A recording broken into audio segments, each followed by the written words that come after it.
Nos encontramos en el Salón de Plenos del Ayuntamiento de Miajadas en este martes día 7 de noviembre, donde, pues como cada mes se lleva a cabo la sesión ordinaria. En esta jornada son 8 puntos en el orden del día. El primero, la aprobación del acta de la sesión anterior. Segundo, la dación de cuentas. Tercero, informes de gestión de la alcaldía. El cuarto punto, alta en el inventario de bienes de parcela ubicada en Alonso de Ojeda. El quinto, la adhesión, si procede, al pacto social y político por el ferrocarril de Extremadura.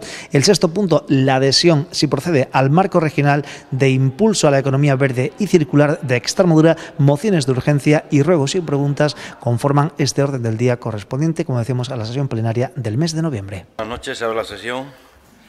En primer lugar, antes de pasar al primer punto del día, en nombre del que les habla y del Grupo Socialista, felicitar a Juan Luis Rodríguez Campos por su paternidad y desearle que lo pase muy bien con su nuevo niño. Primer punto orden del día, aprobación si procede del acta de sesión anterior. Se aprueba. Vamos, la aprobamos. Juan Félix.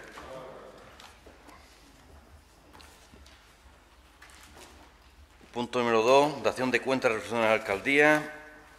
Decreto de la alcaldía del número 949/2017 de fecha 28 de 9 de 2017 al número 1140 de 2017 de fecha 2 del 11 de 2017.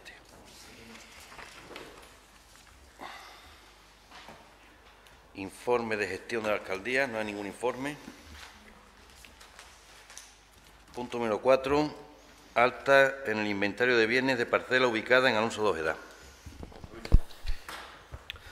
Sí, buenas noches a todos. Ya lo vieron en comisión, por hacer un poco de memoria. Se trata de la parcela donde se ubica la depuradora de aguas residuales del municipio de Alonso de Ojeda.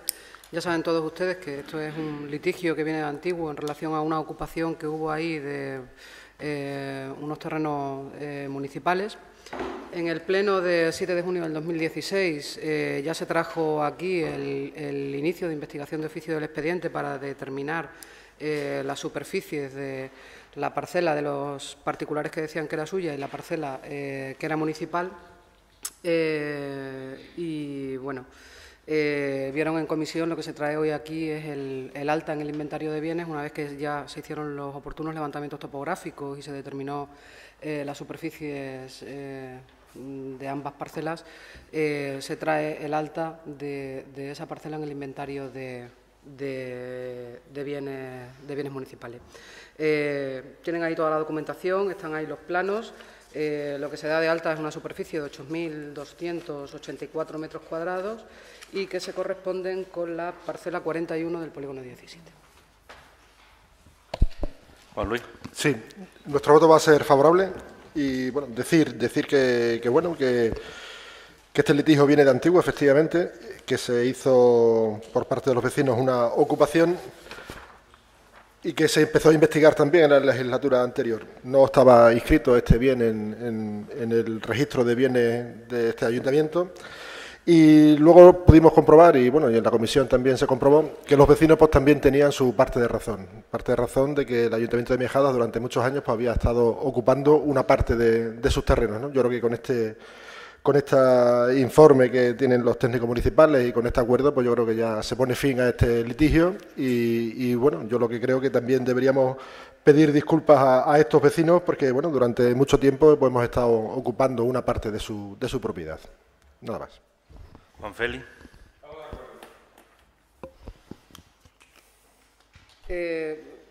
Sí, el litigio viene de antiguo, Juan Luis. Solamente se ocuparon los terrenos porque vosotros lo permitisteis con el gobierno del PP, sin más. Efectivamente, lo que había que hacer era un levantamiento topográfico, saber exactamente cuáles eran las superficies que tenían los otros vecinos, pero estamos hablando de que se han recuperado 8.284 metros cuadrados a favor del ayuntamiento, con lo cual quiero decir que sí, es un litigio que venía de antiguo, pero había que trabajar el expediente y finiquitar el expediente y no dejar la ocupación sin más, solamente eso. Juan Luis.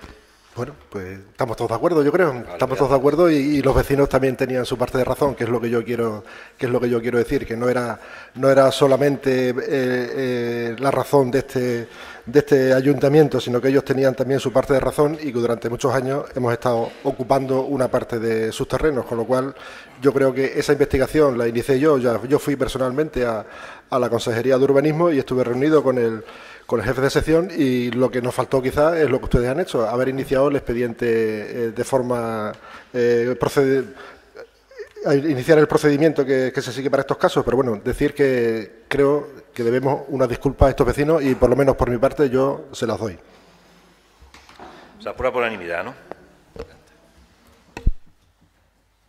Punto número 5. Adhesión, si procede, al Pacto Social y Político por el Ferrocarril de Extremadura. Por parte de la Federación de la FEMPE, de la Federación Extremeña, Municipio de Provincia, se nos ha hecho llegar el siguiente documento que dice: Acuerdo de adhesión al Pacto Social y Político por el Ferrocarril en Extremadura. El ferrocarril ha sido fundamental a la hora de vertebrar territorios y ciudades desde el siglo XIX y también ha constituido un elemento clave para la prosperidad y bienestar de las personas, aunque su influencia ha resultado muy desigual en unas u otras latitudes. Extremadura nunca tuvo un trato favorable ni en el trazado ni en el desarrollo de la red ferroviaria nacional, y eso ha supuesto un lastre determinante en su desarrollo y cohesión social y territorial. En las últimas décadas, la ciudadanía extremeña asiste preocupada e indignada a la creciente degradación del transporte ferroviario regional. Es inadmisible que al día de hoy Extremadura no disponga de una infraestructura ferroviaria digna, acorde a los tiempos actuales y similares a las de regiones de nuestro entorno. Este notable déficit merma la capacidad de movimiento de la población autóctona, la llegada de visitantes y limita de manera importante la salida de mercancías, con la considerable pérdida para la competitividad de la economía regional. Por nuestras características territoriales y geoestratégicas, el tren puede ser, no la única, pero sí la mejor herramienta para salir del ostracismo y conectarnos al mundo. Ha llegado la hora de decir basta ante esta situación tan injusta. Es necesario un ferrocarril social de gestión pública que mantenga y genere empleo y que vertebre internamente la región, a la vez que conecte con el resto de España, Portugal y Europa, tal como indican las directrices del Parlamento y el Consejo Europeo plasmadas en la red transeuropea de transporte, a través de los 3 grandes corredores Atlántico, Central y Mediterráneo. Para reclamar un tren digno para Extremadura, la Junta de Extremadura, los agentes sociales, comisiones obreras y UGT, los empresarios, CRES, todos los grupos políticos en representación en la Asamblea de Extremadura, PSOE, PP, Podemos y Ciudadanos, los municipios representados por la FEMPE y las diputaciones de Cáceres y Badajoz han unido su fuerza para reclamar una mejora radical de nuestra infraestructura ferroviaria. Por todo ello, el Ayuntamiento de Miajada se adhiere al Pacto Social y Político por el Ferrocarril de Extremadura. Yo creo que se dio explicación en la comisión. Es un tema, yo creo, que de bastante interés para todos los extremeños y, en definitiva, bueno, el Pacto Social, si lo habéis leído, es un pacto bastante exhaustivo y donde, bueno, tienen una serie de metas que son 8 puntos importantes. Ahora mismo lo que los prioritarios, pues evidentemente tenemos que dar prioridad a una serie de cuestiones, sería la renovación y electrificación, el punto 1 del tramo Badajoz-Mérida-Puerto Llano para el tema de las mercancías, y el punto número 2, electrificación en su totalidad de la red viaria Badajoz-Cáceres-Plasencia-Madrid, lo que es la construcción del AVE. Después hay otros más puntos, entre ellos también están poner en valor la Ruta de la Plata, moción que aprobamos en el pasado pleno a petición del Grupo de Izquierda Unida, también viene incluido en el apartado número 5, pero evidentemente yo creo que, bueno, es muy ambicioso este pacto, y bueno, yo creo que es de justicia por reclamar el apoyo de la corporación. Y bueno, deciros también que el día 18 va a haber una gran concentración en la Plaza España en Madrid, donde pues, se va a reivindicar un tren justo para Extremadura. Juan Luis. Sí, bien, nuestro voto va a ser favorable, ¿vale? No podía ser de otra manera, ¿no? Es un acuerdo de la FEMPE, un acuerdo de todos los grupos políticos, un acuerdo con todas las organizaciones sindicales y empresariales, con lo cual nuestro grupo a nivel local también se adhiere. Yo también, como hice en la moción, como ya ha dicho el alcalde, que discutimos el mes pasado, bien, pues voy a hacer un poco de historia, ¿no? La historia es que en el Gobierno, como bien ha dicho, ha leído el señor alcalde, en las últimas décadas el tren en Extremadura, pues la verdad que ha sufrido varios cortes o varias cosas que nos han llevado quizá a la situación en la que estamos hoy, ¿no? Felipe González fue el que cerró la línea Astorga-Sevilla.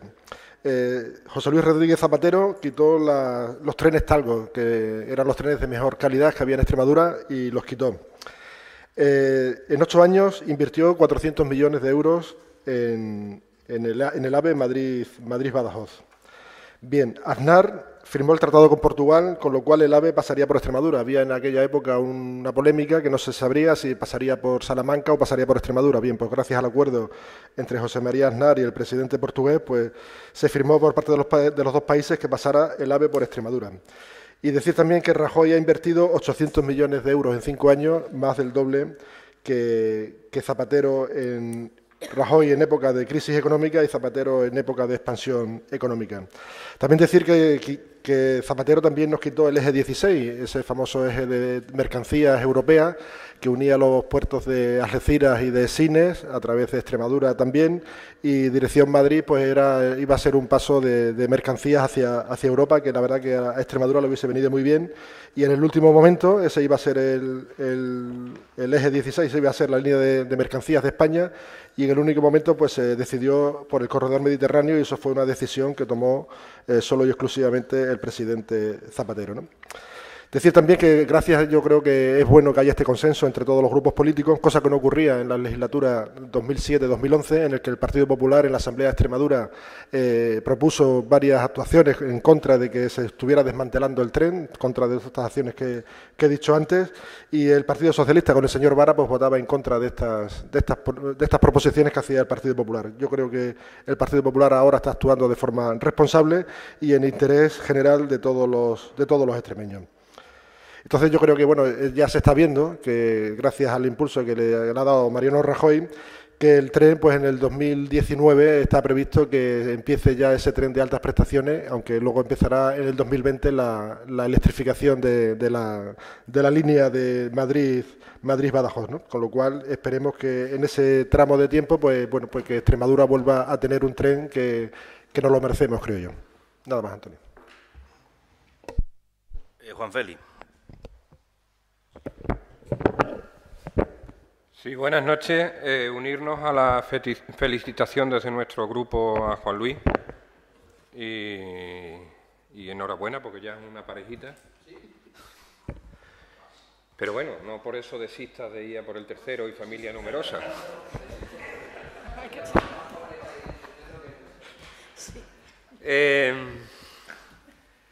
Nosotros vamos a aprobar el acuerdo de adhesión. Pero yo creo que hay que hacer algunas reflexiones. Yo cuando escucho al representante del Partido Popular, pues me quedo un poco extrañado, ¿no? Porque lo único que ha pasado con el ferrocarril en los últimos 30 y tantos, 40 años en Extremadura es que ha ido cada vez a peor. Y en los últimos 30 y tantos, 40 años los gobiernos en España han sido de PSOE y PP, y en Extremadura han sido de PSOE y PP. O sea que el deterioro del ferrocarril en Extremadura y la situación que actualmente vivimos es responsabilidad directa de los gobiernos del PSOE en España y en Extremadura y de los gobiernos del PP en España y en Extremadura. Entonces, esa intención suya de echar balones fuera y echarle la culpa al PSOE, pues la verdad es que no la entiendo. Yo creo que lo más sensato es reconocer que entre unos gobiernos y otros se han cargado el tren en Extremadura y tanta responsabilidad tiene el PSOE como tiene el PP. Y si hacemos un poco de historia, pues todos sabemos que se han desmontado líneas con el PSOE y se han desmontado líneas con el PP. Todos sabemos que el PSOE a nivel nacional y a nivel de Extremadura ha incumplido sus promesas con respecto al ferrocarril y que el PP a nivel nacional y de Extremadura ha incumplido sus promesas con respecto al ferrocarril. Y en los últimos años parece que el ferrocarril solamente era el AVE. Y todos somos conscientes de que el AVE supone un 5% de la utilización del ferrocarril por parte de los viajeros. Un 5, un 10 en algunos sitios, y todos sabemos que un AVE que no llegue a Lisboa, y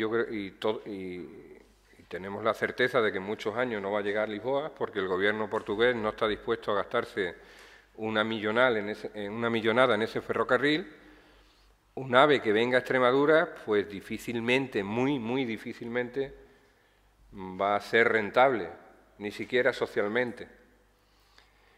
Entonces, nosotros apoyamos el pacto por el ferrocarril, pero yo creo que lo primero que tienen que hacer PSOE y PP es asumir sus responsabilidades en el desmantelamiento de vías, en la mala calidad de los trenes, en el que no existan talleres, en la división de Renfe, en el despido de trabajadores y recortes en trabajadores, etcétera, etcétera. Esa es responsabilidad tanto del PSOE y del PP. Y aquí han roto promesas Zapatero, han roto promesas Aznar, han roto promesas Rajoy, han roto promesas Vara y han roto promesas Monago, incluso Fernández Vara, que ahora también de vez en cuando se le escucha por ahí en algún medio de comunicación. Dije, bueno, pero ¿y tú qué has hecho por el ferrocarril en Extremadura? Yo creo que si el pacto por el ferrocarril es una apuesta sincera, lo primero es reconocer la responsabilidad de cada uno. Y lo segundo es, por encima de colores políticos, vamos a apostar de verdad por el ferrocarril, pero un ferrocarril que sea socialmente rentable, que responda a las necesidades de los extremeños y de las extremeñas, tanto el ferrocarril de pasajeros como el ferrocarril de mercancías, que se deje de apostar por las mercancías por carretera, que se deje de apostar por el uso del coche particular en Extremadura, porque en Extremadura no es solamente un sistema ferroviario anticuado, obsoleto y del siglo casi XIX, sino que tenemos también un sistema de transporte público por carretera que, por lo menos en el sitio en el que estamos, en Miajadas, es penoso. Entonces, primero, asumir esas responsabilidades y después una apuesta de futuro por el ferrocarril sincera. Y si la apuesta de futuro por el ferrocarril empieza por tú más que yo, tú fuiste más irresponsable que yo o tú incumpliste más que yo, pues yo creo que difícilmente vamos a llegar a ningún lado. Y si la apuesta de futuro por el ferrocarril se queda solamente en el AVE, pues difícilmente iremos a ningún lado. Y después, respecto a Miajada, pues es un asunto triste porque nosotros nunca hemos tenido ferrocarril y no creo que lo tengamos nunca, a no ser que hagamos un AVE circular o que planteemos un AVE circular como planteaba Bono en Castilla-La Mancha hace ya muchos años y vayamos pensando en alguna estación de ferrocarril por ahí, en algún terreno municipal al lado de la autovía. Estos últimos bromas. Gracias. Bueno, Juan Luis, yo creo que estoy más de acuerdo con la opinión de Juan Félix y con la tuya. Evidentemente, aquí los malos siempre, evidentemente, son Felipe González y José Luis Rodríguez Zapatero, y los buenos, pues evidentemente, siempre han sido Aznar y Rajoy. Yo no quería que esta moción fuera lo más aséptica política, pero bueno, ya que has entrado al trapo, pues evidentemente ya sabemos que la culpa de todos los males la tiene Felipe González, José Luis Rodríguez Zapatero, y que evidentemente de todos esos males vino después Aznar para intentar contrarrestar todo lo malo que había hecho Felipe González por Extremadura, y después ahora está Rajoy, el señor Rajoy, pues claro, contrarrestando todo eso que hizo tan malísimo para Extremadura José Luis Rodríguez Zapatero. Fíjate tú, si vamos a firmar un pacto social y político por el ferrocarril, y Rajoy lleva gobernando 6 años, ¿qué ha hecho en 6 años para recuperar todo eso tan mal que había hecho Zapatero? Porque claro, tenía que haber dicho a Rajoy, bueno, señores, José Luis Rodríguez Zapatero ha sido muy malo con Extremadura, no ha invertido, no ha hecho nada, pues venga, yo voy a invertir el triple para recuperar el tiempo perdido, y los 8 años de José Luis Rodríguez Zapatero, que hemos perdido el tiempo, que no se ha invertido, yo voy a invertir el triple. Y en vez de invertir en Galicia y hacer la línea de Galicia, marcarla como prioritaria, la de Valencia, la de Murcia, pues nada, voy a hacer unas inversiones muchísimo más grandes en Extremadura para contrarrestar. Y entonces ahora mismo te estaría diciendo, José Luis, te diría diciendo, Juan Luis, llevas razón, Rajoy nos compensó todos los males que hizo José Luis Rodríguez Zapatero. Hombre, vamos a firmar el pacto político-social donde todos los grupos políticos reconocemos que es un desastre el tren en Extremadura, y los últimos 6 años lleva gobernando Rajoy. Los últimos 6 años. Hombre, si Rajoy necesita para arreglar esto 40, pues entonces ya sí. Entonces ya sabemos que, bueno, con 6 no se arreglan todas las cosas. José Luis Rodríguez Zapatero estuvo 8. Y ya lleva 6 Rajoy. Lleva 6. Además, con unas mayorías, 4 o 5 años, con una mayoría bastante absoluta, y en definitiva, 4 años con una mayoría absoluta. Y bueno, es decir, que no empecemos con estas cuestiones, porque evidentemente, si realmente, hombre, las averías que tienen ahora los trenes, yo creo que ahora Renfe creo que es responsabilidad del Gobierno, creo yo, es una empresa que está funcionando con el Gobierno. Los trenes, las averías que tienen ahora los trenes, es porque esos trenes los puso Zapatero y son muy malos, y Rajoy pues no lo quiere cambiar porque no, que se apañen los extremeños con los que le puso José Luis Rodríguez Zapatero, que son muy malos, y se averían, y se quedan en el medio del campo, y tienen que ir los viajeros con las maletas por el medio del campo hasta que encuentran una carretera que viene después el autobús a por ellos. Eso también es responsabilidad de José Luis Rodríguez Zapatero, hombre. Seguramente nos habrán hecho inversiones, y la responsabilidad, yo creo, como bien ha dicho Juan Félix, pues será de los dos gobiernos, evidentemente. Los que han gobernado en España, la responsabilidad del tren es una competencia estatal, evidentemente, y seguramente, pues evidentemente, si no tenemos tren en Extremadura, porque los gobiernos a nivel nacional que ha habido hasta ahora, pues no habrán puesto mucho interés en que hubiera tren en Extremadura, y los dos que han gobernado, evidentemente, son el Partido Socialista y el Partido Popular.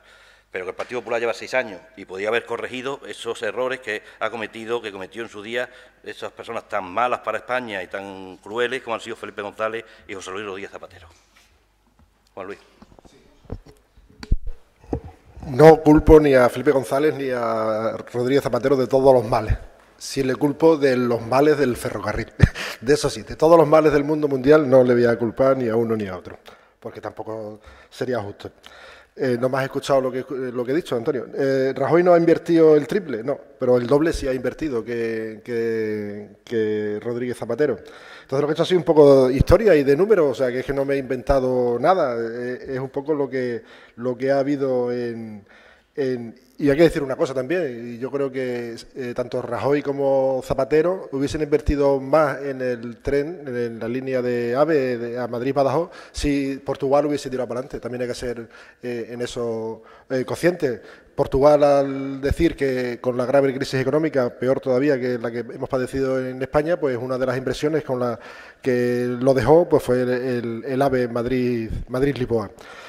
Que si se hubiese tirado para adelante, pues ya estaría hecho quizá el AVE, ya estaríamos disfrutando del AVE. Y estoy de acuerdo con Cheli en una cosa, que no es solo AVE, sino que hay muchas más infraestructuras de ferrocarriles que quizá a los extremeños les interesan más, que son las líneas de cercanías, que al final son las que más usan los extremeños y que en esas también pues hay que tratar de invertir. Y sobre todo, y lo que nos interesa es el tren de mercancía, que para que nuestros productos pero nuestros productos sean más competitivos, porque, bueno, eso lo sabemos todos, ¿no? No somos competitivos aquí, sobre todo en Miajadas, con el tomate, pero bueno, hablando con los directivos de la fábrica, se sabe, dice, somos muy competitivos hasta la mitad de Francia, pero luego el coste del transporte pues nos hace que no seamos competitivos tanto en Alemania como Bélgica, Holanda, como Austria. ¿Por qué? Porque está Italia, que sí tiene tren de mercancías y llega a esos mercados con un hándicap con el coste del transporte mucho más barato que tenemos nosotros, ¿no? Entonces, con lo cual nosotros,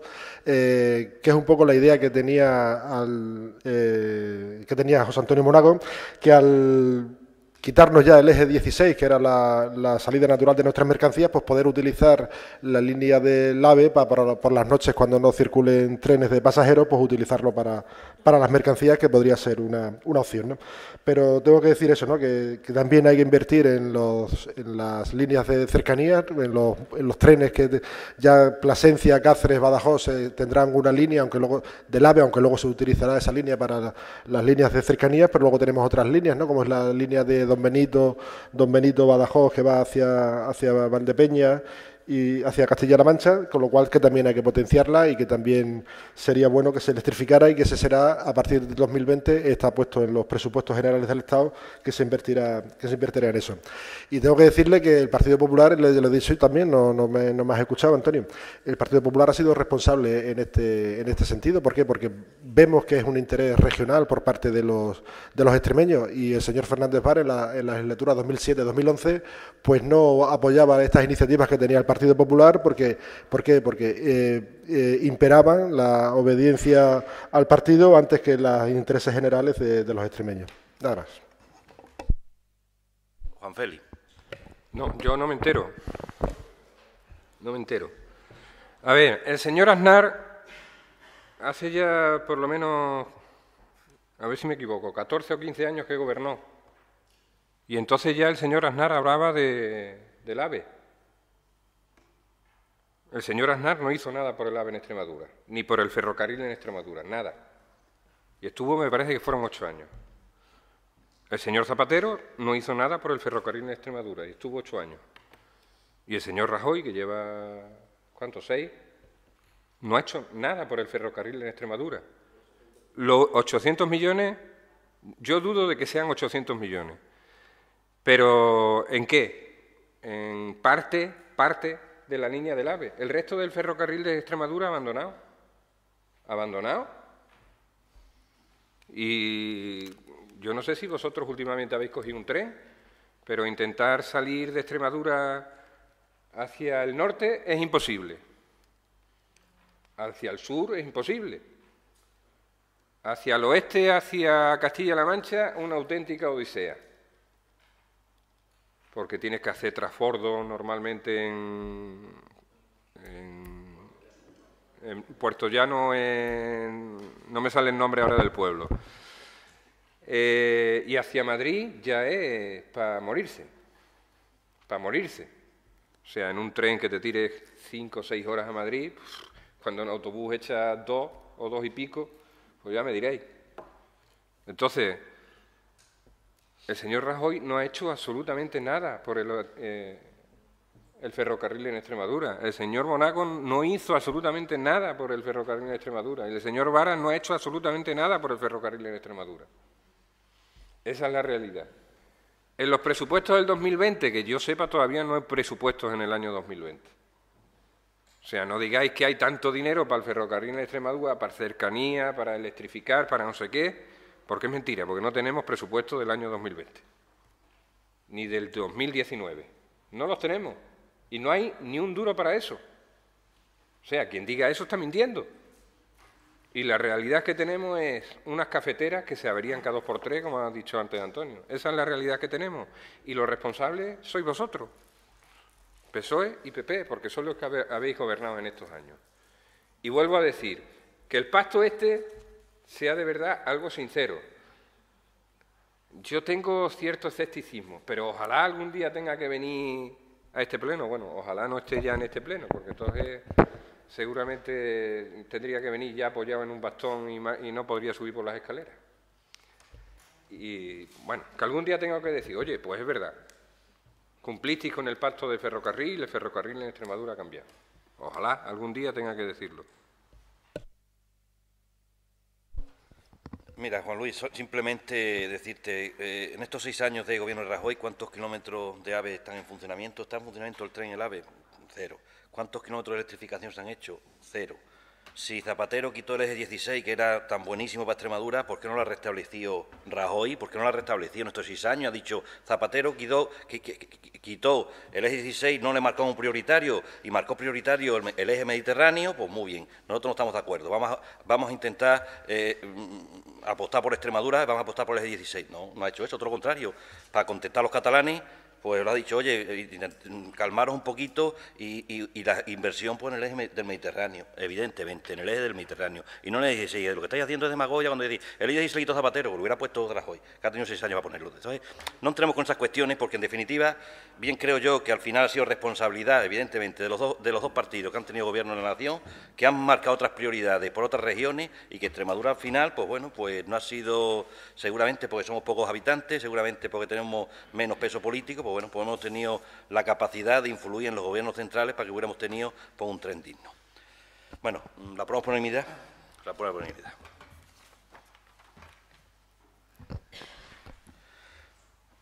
Punto número 6, adhesión, si procede al marco regional de impulso de la economía verde y circular de Extremadura. Luis. Buenas noches. Como saben, desde todas las instituciones a nivel global se está apostando por un nuevo paradigma de modelo económico, por la transformación de la actual economía lineal, recursos, productos, residuos, en un flujo circular donde los residuos vuelvan a ser recursos. Esto de manera muy esquematizada es lo que reconocemos por la economía circular.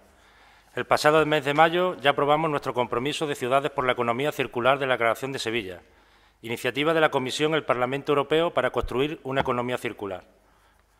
La adhesión que traemos hoy al Pleno, como se explicó en la Comisión, es la concreción y apuesta de estos principios y objetivos en Extremadura mediante el marco regional de impulso a la economía verde y circular.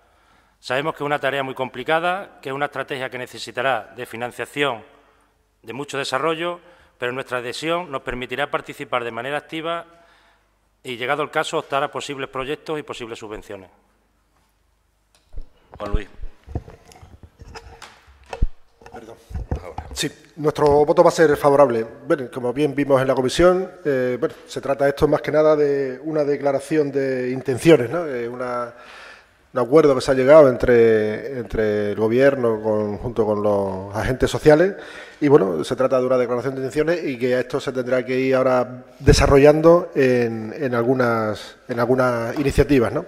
Entonces, bueno, estaremos a la expectativa de qué iniciativas se toman y en qué función puede eso afectar a los ciudadanos de Extremadura y de Miajada. Yo lo que me preocupa es una cosa que lo he leído no en la declaración esta, sino lo he leído en una propuesta de impulso que hubo en la Asamblea de Extremadura, y es que uno de los puntos era que no querían más zonas de regadío en Extremadura. Yo creo que eso tampoco debemos cerrarnos. Lo sabemos que en Extremadura las zonas que más se han desarrollado han sido las zonas de regadío y yo creo que debemos seguir por ahí. Tenemos capacidad, tenemos embalses, tenemos agua y se está viendo, ¿no? Si lo vemos aquí en nuestra comarca, los pueblos hasta donde llegó el regadío y los pueblos que se quedaron fuera del regadío. Unos se han desarrollado y otros se han quedado atrás, ¿no? Entonces yo creo que quitando eso, el resto de lo que he leído más o menos no suena mal, pero bueno, habrá que concretarlo y habrá que ver en qué forma se van realizando esas acciones. Don Félix. Sí, tenemos embalses, pero agua no mucho. Bueno, ya lloverá, Cheli, ya lloverá. Agua, veremos a ver. Bueno, nosotros vamos a votar a favor, porque es una iniciativa interesante, muy interesante, y además de muy interesante, necesaria. O sea, si queremos tener un futuro diferente a lo que se avecina con el cambio climático, o iniciativas como esta tienen éxito, o lo tenemos bastante crudo. Y nosotros no tanto, pero quizás nuestros hijos y nuestros nietos lo van a tener bastante más difícil. ¿Cuál es el problema? Pues el problema es que esta lucha es inmensa, porque estamos hablando de cambiar hábitos de producción hacia una producción más ecológica, en el sentido de utilización de menos productos químicos, menos envase, menos agua,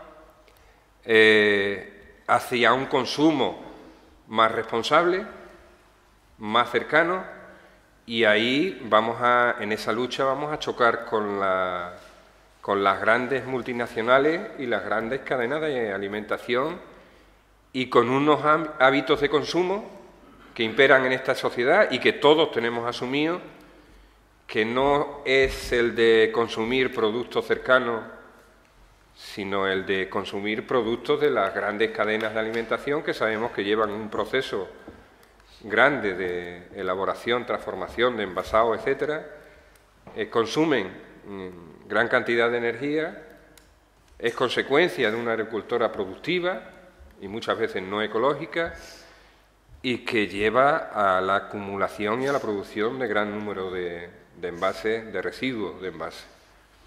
Y este hábito que ya todos tenemos asumido va a ser muy difícil de cambiar. Entonces, o es una apuesta clarísima de todas las administraciones en la que se invierta muchísimo dinero, o va a ser bastante difícil que una iniciativa así tenga éxito. Ojalá. Y por eso no digo solamente porque sea muy interesante, sino porque es muy necesaria para el futuro de todos. Gracias. Se aprueba por unanimidad, ¿no? Sí. Punto número 7, mociones de urgencia. Comenzamos con una moción del Grupo Popular. Juan Luis. Sí.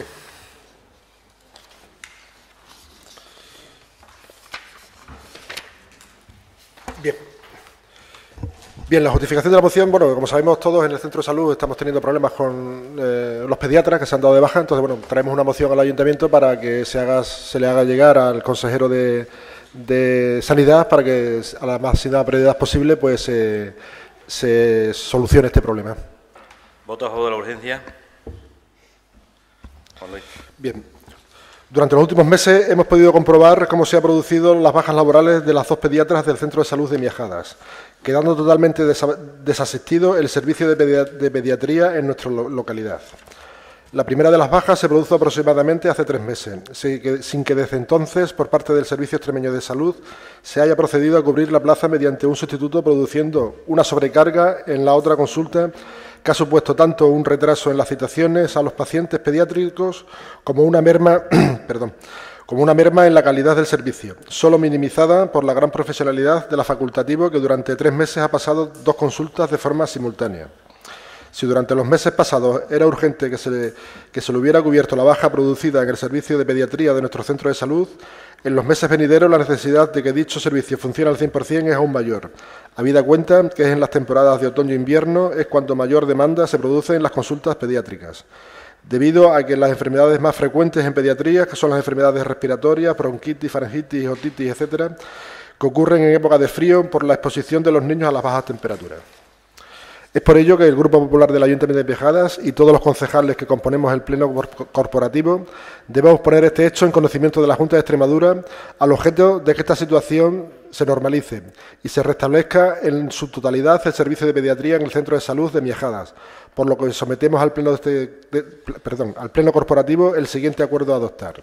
Instar a la Junta de Extremadura a cubrir de forma inmediata las bajas existentes en las 2 consultas de pediatría del Centro de Salud de Miajadas.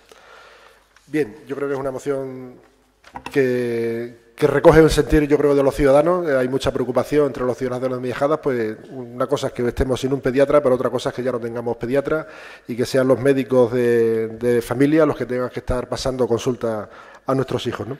Entonces yo creo que también debemos dar un golpe encima de la mesa, con todos los respetos, pero yo creo que esta situación no se puede demorar en el tiempo. Estamos asistiendo no solamente a esto, ¿no? Sino que esta semana pues ha habido también pues pacientes que no han podido ir a diálisis, pacientes que no han podido ir a darse la quimioterapia, pacientes que por falta de ambulancia. En fin, yo creo que estamos asistiendo a una degradación del Servicio Extremeño de Salud, que yo creo que a todos nos corresponde pues poner nuestro toque de atención, ¿no? Y instar a la Junta de Extremadura, y yo le instaría al señor alcalde a que llamara al presidente de la Junta de Extremadura y le ponga en conocimiento de esta situación, ¿no? Yo creo que no nos merecemos esta situación en la que estamos y que a la máxima brevedad posible pues que la Junta de Extremadura pues que haga... que siempre es difícil cubrir una baja cuando es una semana de baja o son 15 días, entonces muchas veces eso ha pasado con los médicos, pero 3 meses de baja sí se puede cubrir esa baja. No sé qué razón es la que alude la Junta de Extremadura, pero esa baja sí se puede cubrir y se debe cubrir, ¿no? Entonces creo que estamos asistiendo a una cosa que los ciudadanos de Miajadas no se merecen, ¿no? Y yo espero el voto favorable de todos los grupos políticos porque es una cosa que está demandando todos los ciudadanos de Miajadas. Nada más. El Grupo Socialista va a votar a favor de la moción. Creemos que lo que se pide es justo. En este momento hemos tenido durante esta semana un problema con los pediatras. Evidentemente, yo creo que lo que hay que ser es mucho más rápido. A la hora de que haya una baja de un pediatra, se cura inmediatamente esa baja, con el fin de que si la otra persona se pone de baja, bueno, pues tengamos un margen de maniobra. Ha estado 3 meses de baja una persona y no se ha cubierto su plaza, la otra persona coincide, se pone de baja y tenemos un verdadero problema porque nos quedamos sin ningún pediatra en el centro de salud. Creo que esto no puede funcionar así, que tiene que funcionar de otra forma y, evidentemente, como no vamos a estar de acuerdo con estas cuestiones, como alcalde de Miajadas y, evidentemente, como usuario final, en este caso, con 2 niños que tengo, como no voy a estar de acuerdo con esto de que el servicio de pediatría funcione como tiene que funcionar, además con un médico estable, que conozca a los niños que están atendiendo, no como en esta situación, en estos momentos tenemos una persona que está una semana y la semana siguiente otra persona distinta. Yo creo que eso no es un sistema, evidentemente. Entonces, instar a la Junta, haremos todas las gestiones posibles. Ayer estuve hablando con el gerente del SE, le dije mi malestar y mi preocupación por el funcionamiento, en este caso, de pediatría. Es verdad que durante la semana pasada, hace una semana, hemos tenido problemas con el tema del concurso de traslado, pero bueno, eso se puede entender cuando había un concurso de traslado, que hay movimiento de muchos médicos, hasta que se establezca un poco la situación, haya problemas. Pero en este caso, lo que estamos hablando no tiene ninguna explicación. Hay una baja, creo que se tiene que cubrir, si no inmediatamente, pues lo antes posible, porque no es razonable. Estamos hablando de que pediatría no es solo para Miajadas, sino que es para toda la comarca, toda la zona de salud de Miajadas, que está formada por más pueblos. Evidentemente, con un médico no tenemos suficiente y, bien como se dice en la moción, llega el invierno, empiezan los niños a tener más enfermedades y, evidentemente, se atascan las consultas. Entonces, bueno, haremos todas las gestiones, aprobaremos la moción, evidentemente, y haremos todas las gestiones con el consejero, con el presidente de la Junta, para intentar restablecer esta situación. Juan Félix. Sí, nosotros, yo no lo llamaría preocupación, yo le llamaría cabreo de la gente. Porque, hombre, hay cosas que son, y lo habéis dicho los dos, hay cosas que son comprensibles, pero lo que no es comprensible es que un médico esté de baja 3 meses y no haya sustituto, y no haya explicaciones, ni haya nada de nada. O sea, yo no sé cómo podemos entender eso. Nosotros vamos a apoyar la moción, y es más, cuando el señor alcalde transmita la moción y la opinión de este pleno a las autoridades de la Junta de Extremadura, sanitarias de la Junta de Extremadura, incluso al propio presidente, yo creo que debe exigirle responsabilidades de quiénes son los responsables de que hayamos vivido esta situación durante estos meses y de que todavía la sigamos viviendo. Y exigirle que estas cosas no vuelvan a pasar en cuanto a la sanidad en Miajada, y se respeten los médicos y los pediatras y los servicios sanitarios que tenemos. Yo creo que esa exigencia de responsabilidades se tiene que trasladar a las personas que tengan algo que decir. Gracias. Juan Luis. Pues nada, agradecer el apoyo de los grupos políticos y desear que las gestiones que haga el señor alcalde pues sean fructíferas y que cuanto antes se solucione este problema, junto con el otro que he dicho antes de las ambulancias, pues mejor para todos y mejor los irá a los ciudadanos de Miajada. Se aprueba por unanimidad. Ahora otras dos mociones, mociones de Izquierda Unida.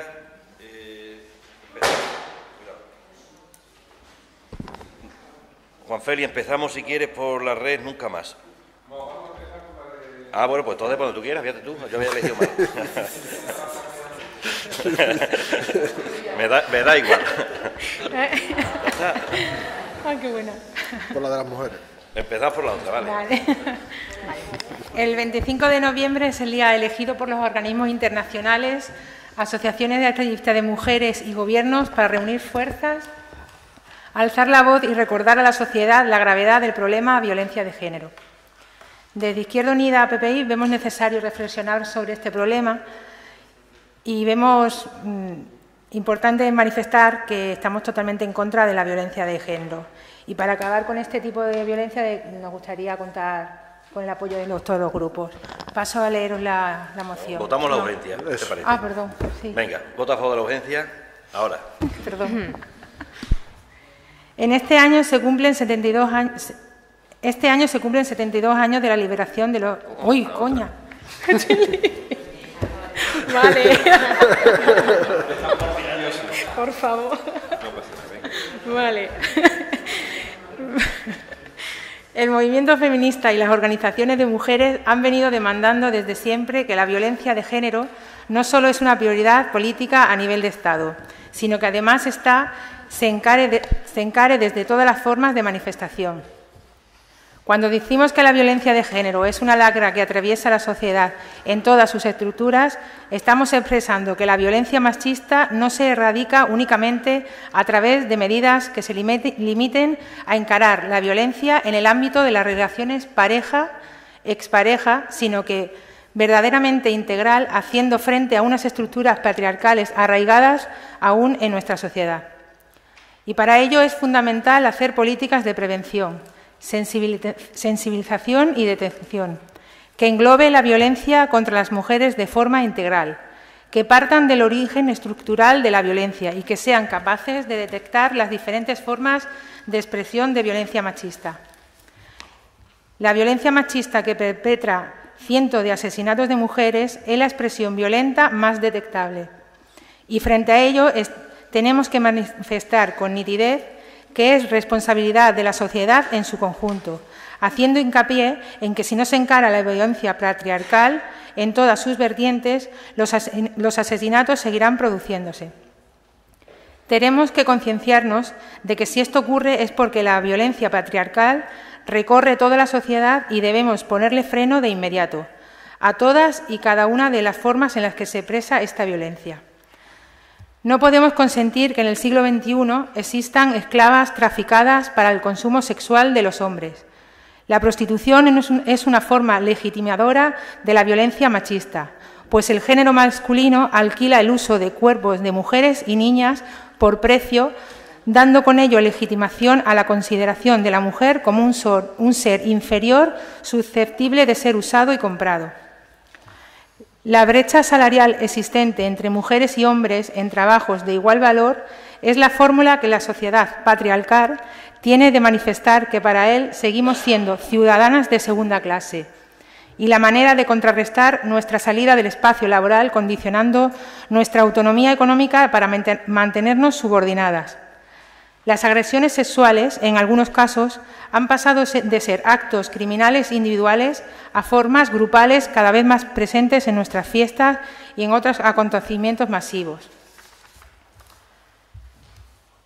La notoria expansión que está adquiriendo la demanda de alquiler de los vientres de mujeres, no lo olvidemos, mujeres pobres, no solo tiene un significado ostentoso de diferencia de clase y xenófobo, sino también que el patriarcado, cada vez menos escrupuloso, pretende mercadear legalmente con nuestros cuerpos, valiéndose de la necesidad y amparándose en la desigualdad. El Pacto de Estado contra la Violencia, por desgracia, ha defraudado las expectativas que el gran número de colectivos y organizaciones de mujeres tenían puestos en su elaboración. Han sido solo una puesta de escena, con medidas que en demasiadas ocasiones son recopilación de las que ya están recogidas en normativas previas y vigentes. No existen compromisos temporales, ni presupuestos desglosados que permitan conocer su destino, ni garantías de implantación, y por supuesto deja fuera otra vez la totalidad de las formas de violencias que son realizadas por agresores que no tienen o han tenido una relación de pareja con la mujer. Si no damos el paso hacia una ley marco contra la violencia machista, contra la violencia patriarcal, seguiremos limitando la violencia de género a delitos cometidos en el ámbito doméstico y de forma residual delitos sexuales cometidos en el también público y delitos transnacionales ligados a las mafias que tienen por objeto el trato de mujeres y niñas con fines de explotación sexual. La violencia de género se muestra en todas las estructuras sociales, por eso los gobiernos no pueden seguir arrinconando la violencia al ámbito de lo privado y de las relaciones, porque la violencia machista es una violencia social que se expresa de forma individual y colectiva y que, por tanto, no se puede dar respuestas únicamente en el ámbito penal, sino fundamentalmente en el de la prevención y la educación. Por todo ello, es necesario una ley contra violencia machista, que de forma integral incorpore todo tipo de violencia contra las mujeres, ya se realice de forma física, psicológica, económica o sexual, y cualquiera que sea su ámbito de manifestación, familiar, pareja, relación, laboral, social, en la que debe incluirse específicamente actuaciones dirigidas a situaciones de especial vulnerabilidad. El ámbito municipal, provincial más cercano a la ciudadanía es el marco idóneo para implantar medidas que, sin rebasar los ámbitos competenciales, pueden incidir de manera decisiva en las mujeres y dar un mensaje claro y contundente contra la violencia de género. Proponemos al Pleno del Ayuntamiento de Mijadas que se comprometa a realizar una declaración de municipio libre de violencia de género, que es una primera medida del rechazo frontal hacia esa lacra social. Evidentemente, dicha declaración no puede quedarse en una declaración formal. Debe ser una dimensión real, incuantificable, que se concrete en propuestas adecuadamente presupuestadas. A implantar un protocolo de actuación contra la violencia de sexo en el seno del Ayuntamiento. A reforzar los recursos económicos y humanos destinados al desarrollo de políticas de igualdad activas, integrales y participativas, por la consecución de una sociedad libre de violencia de género, poniendo especial atención a mujeres en situación de especial vulnerabilidad. A implantar un plan por la igualdad y en contra de la violencia de género, en coordinación con otras administraciones públicas, consensuado con las asociaciones y movimientos de mujeres que tengan como objeto el desarrollo de las medidas contempladas presupuestariamente y que sea evaluable anualmente. a desarrollar políticas encaminadas a la abolición de la prostitución como forma extrema de violencia de género, ejecutando políticas activas para erradicar todas las situaciones que tengan relación con la explotación sexual, con especial atención a las ordenanzas de publicidad y a todas aquellas que de forma directa o indirecta permitan o faciliten el desarrollo de actividades encaminadas a dicha explotación. A eliminar la publicidad discriminatoria o denigrante de las mujeres desde los soportes, publicaciones municipales o bien no contratando con medios privados que la mantengan o potencien. Y a potenciar, en coordinación con los centros escolares, actividades complementarias con planteamientos que potencien valores no sexistas contrarios a cualquier tipo de discriminación. Isa. Buenas noches a todos. Nuestra posición a la moción presentada por Izquierda Unida va a ser favorable. Consideramos que todo lo anteriormente expuesto es una realidad que debe ser puesta de manifiesto en todos los ámbitos de nuestra sociedad y cuyo objetivo final es transformar esa realidad con políticas y acuerdos aprobados entre todos. Juan Luis. Sí, nuestra postura va a ser la de abstención, por una razón muy sencilla. Creo que por primera vez en toda nuestra democracia hemos conseguido en el Congreso de los Diputados que haya un amplio consenso y se haya llevado a firmar por parte de la mayoría de los grupos políticos una actuación integral que ha abarcado a casi todos los ministerios y que yo creo que con estas medidas que se han implantado y con ese acuerdo político, que vuelvo a repetir, ha sido la primera vez en toda la democracia que se ha acordado este acuerdo, creo que se va a conseguir y que vamos a tener ciertos avances en este sentido. ¿Por qué Izquierda Unida nos trae esta moción? Pues porque su grupo fue uno de los pocos que no se adhirió en el Congreso de los Diputados. ¿Sigo?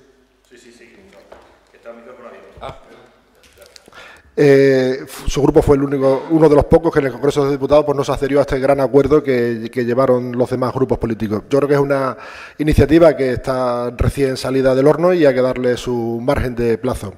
Y luego también algunas de las cosas que se dicen en la moción, o la forma de decirla.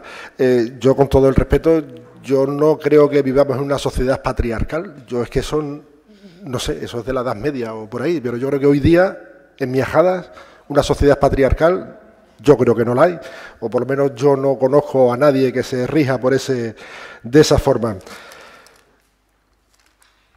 Yo también, hay una cosa que lo dice la moción, que lo dicen muchos medios de comunicación, que sé que lo que voy a decir va a ser políticamente incorrecto, pero yo creo que la brecha salarial no existe o es mínima en ese sentido. Yo creo que, por ejemplo, he preguntado a varios funcionarios, oye, ¿vosotros cobráis lo mismo un hombre que una mujer? Pues sí, cobramos lo mismo, un hombre que una mujer. He preguntado a varios trabajadores de empresas de aquí de Miajadas, oye, uno que trabaja en una empresa alimentaria de nuestro pueblo, oye, ¿gana más un hombre que una mujer? Si entran hoy dos personas a trabajar en el mismo puesto de trabajo en una empresa, ¿ganan más un hombre que una mujer? Pues no, ganan lo mismo un hombre que una mujer. Entonces, ¿dónde está esa brecha salarial? La mayoría de las empresas, tanto pequeñas como grandes, se marcan por convenios colectivos y se rigen por convenios colectivos y las nóminas las reciben por convenios colectivos. Habrá brecha salarial de alguna forma, pero no es una cosa que sea general a todos los segmentos de nuestra sociedad y yo creo que va a ser es una cosa mínima. Y yo creo que tenemos que luchar, sí, tenemos que luchar, y hay muchos protocolos que están en marcha. Y luego hay otra cosa, la competencia de los servicios sociales están en la Junta de Extremadura. Muchos de los servicios sociales que prestamos en este ayuntamiento es porque es con financiación de la Junta de Extremadura. O sea, nosotros nos tendremos que adherir a los protocolos que haga la Junta de Extremadura. Pero esto de decir que nosotros vamos a hacer nuestro propio protocolo y que las otras administraciones se adhieran a nosotros, hombre, yo creo que eso no cabe en la lógica de lo que es la administración y lo que entendemos la mayoría de cómo funciona la administración. Con todo, yo creo que ahí estamos claros y todos estamos en contra de la violencia de género y nos parece una degradación personal que se mate a una mujer por la razón que sea. A mí me da igual, pero eso es una cosa que para mi humilde opinión tenía que estar más penado por las leyes. y que no está lo suficientemente penado. Pero creo que, como he dicho al principio, tenemos que dar un margen de maniobra a ese acuerdo que se ha plasmado en el Congreso de los Diputados, y yo creo que va a traer buenos resultados para que entre todos seamos capaces de luchar contra esta lacra. Nada más. Vale. No estamos en contra del acuerdo que se ha firmado en el Congreso de los Diputados, todo lo contrario, pero es una realidad que en Extremadura, lo que llevamos de año, hay el año pasado, 1.563 casos. Y las estadísticas del Gobierno, a día de ayer, que dicen que existe una brecha salarial entre hombres y mujeres en España de un 14,9%. Lo que implica que el salario de las mujeres es un 15% menos que lo de los trabajadores varones. Y según el sindicato UGT, eso implica que las mujeres trabajan gratis un total de 54 días al año. Creo que deberíamos seguir con la lucha contra todo esto. Nada más.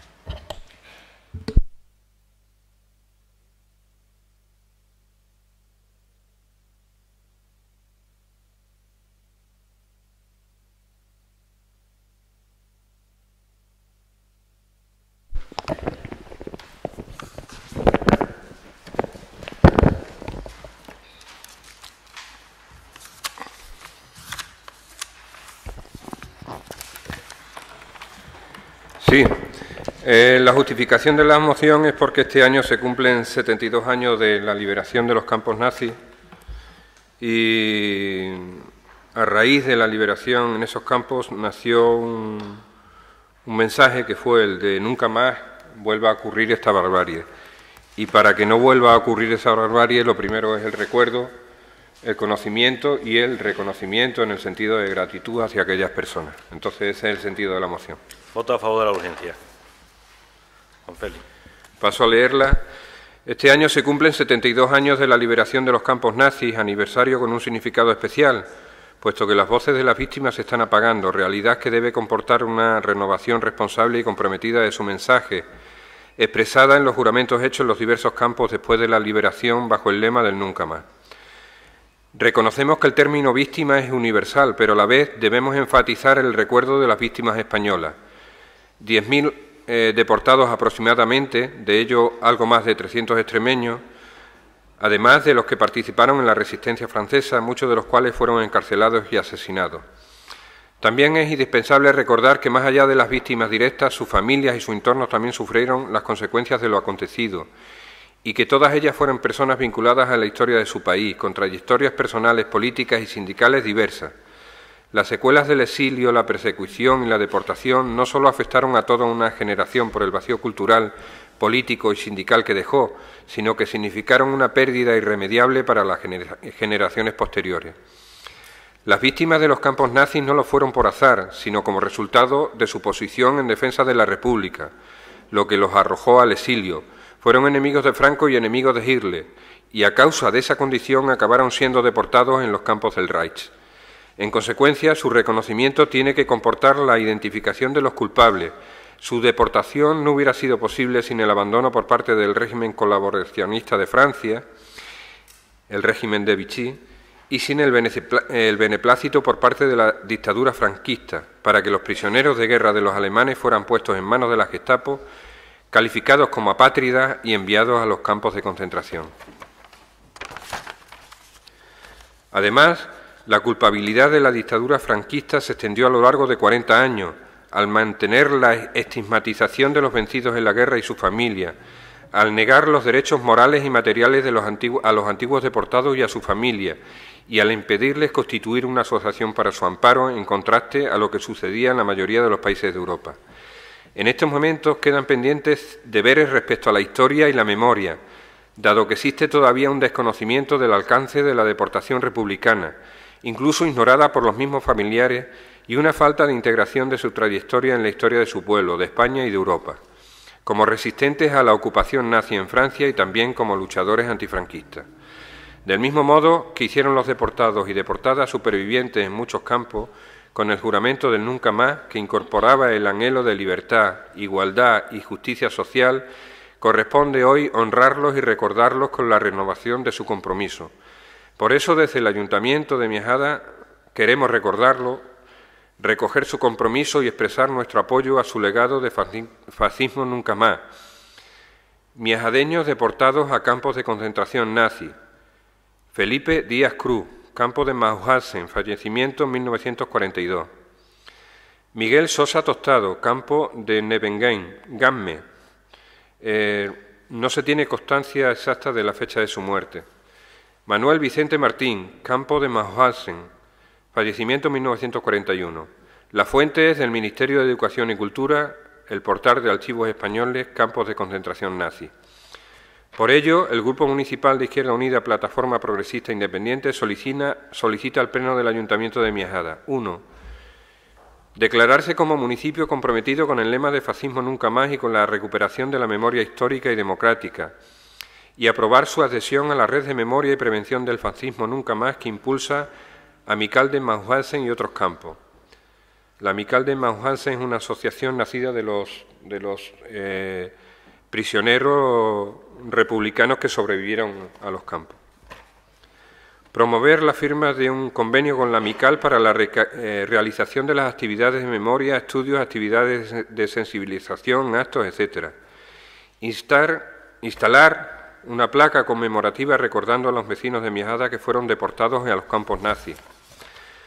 Fomentar la investigación histórica sobre los vecinos de Miajada que fueron deportados a los campos nazis, es decir, intentar averiguar cuál fue su experiencia vital hasta llegar a morir en los campos. Y dar traslado de estos acuerdos a la Junta de Extremadura, al Gobierno de España, a la Amical de Mauthausen y otros campos y a las asociaciones y colectivos memoriales.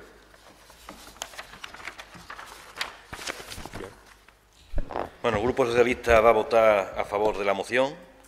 Creo que nunca es tarde, y aunque vamos tarde en muchas cuestiones, creo que se tenía que haber hecho antes, pero bueno, yo creo que nunca es tarde a la hora de no olvidar, de que haya memoria y de que al final se investigue. Creo que estaría bien, veremos, para fomentar la investigación histórica, seguramente fomentaremos desde el Ayuntamiento de Miajada una beca a estudiantes que hayan finalizado estudios de historia con el fin de que puedan investigar sobre estas cuestiones, y lo de la placa evidentemente también no habrá ningún tipo de inconveniente. Bueno, yo creo que en muchas cuestiones llegamos muy tarde, pero bueno, yo creo que al final el caso es llegar. Estamos de acuerdo. Juan Luis. Perdón. Sí, nuestro voto va a ser la abstención. ¿Por qué? Porque visto hoy podemos ver con perspectiva lo que fue el siglo XX en Europa, y hubo regímenes que fueron execrables, como el nazismo, y luego nos dimos cuenta que vino otro régimen que fue quizás más execrable todavía, porque tuvo más víctimas, como fue el estalinismo. Y son cosas de las que tenemos que aprender hoy día, y parece mentira que no estamos aprendiendo. Y yo creo que esta moción debería ir contra la intolerancia. Debería ir contra la intolerancia que se está otra vez engendrando en Europa. Lo estamos viendo, elecciones tras elecciones en distintos países europeos. Hay organizaciones extremistas o partidos extremistas que están cogiendo auge, y me da igual de derecha que de izquierda, depende del país, están cogiendo más auge unos que otros. Y una cosa que habíamos hecho los europeos, yo creo que bien, que fue a través en los años 60 empezar con la Comunidad Económica Europea y poco a poco ir tratando de construir Europa para no matarnos ya más veces, porque era raro cada 50 o 100 años no nos matábamos entre nosotros los europeos, parece que no estábamos a gusto, y parece que habíamos conseguido esa entente cordales gracias a la Comunidad Europea y gracias a la Unión Europea hoy día, y estamos viendo cómo en distintos países, vuelvo a repetir, están saliendo estos extremismos, ¿no? Yo creo que de esto tenemos que aprender, y entre todos debemos de resurgir. Y yo creo que todos los extremismos son malos. El fascismo fue malo y el marxismo-leninismo también fue malo. Y aquí en España nos dimos una cosa, que nos dimos un perdón cuando hicimos la democracia, nos perdonamos todos y corrimos un tupido velo porque hubo excesos por todas las partes. Y en eso es lo que hicieron nuestros padres de la patria, los padres de nuestra patria actual, ¿no? Correr un tupido velo y tratar de perdonarnos unos a otros y tratar de vivir en paz todos, ¿no? Entonces yo creo que deberíamos, entre todos, no echar la culpa a que la culpa la tuvieron los otros, sino que todos tuvimos parte de culpa y entre todos podemos tener la solución siempre y cuando seamos condescendientes unos con otros. Nada más, Antonio. Juan Félix. Sí, bueno. Yo alucino. No sé qué tiene que ver la velocidad con el tocino. No sé qué tiene que ver. La Unión Europea nació precisamente de países que sufrieron la Segunda Guerra Mundial con millones de muertos, consecuencia de la barbarie de regímenes inhumanos. Entre ellos, el régimen nazi de Adolf Hitler y el régimen estalinista de Joseph Stalin. Yo en eso estoy totalmente de acuerdo. Regímenes inhumanos, igual que fue inhumano el régimen de Franco. Y yo sé que a vosotros os sale un sarpullido cada vez que tenéis que reconocerlo. O sea, Hitler y todas las personas que la acompañaron en esa barbarie fueron unos asesinos y unos genocidas. Franco y todas las personas que la acompañaron en esa barbarie durante 40 años fueron unos asesinos y unos genocidas. Por cierto, un asesino que tenemos enterrado con honores en un panteón que construyeron trabajadores esclavos. O sea, ¿os imagináis en Alemania un panteón en el que estuvieran los restos de Hitler? ¿O en Italia un panteón en el que estuvieran los restos de Mussolini?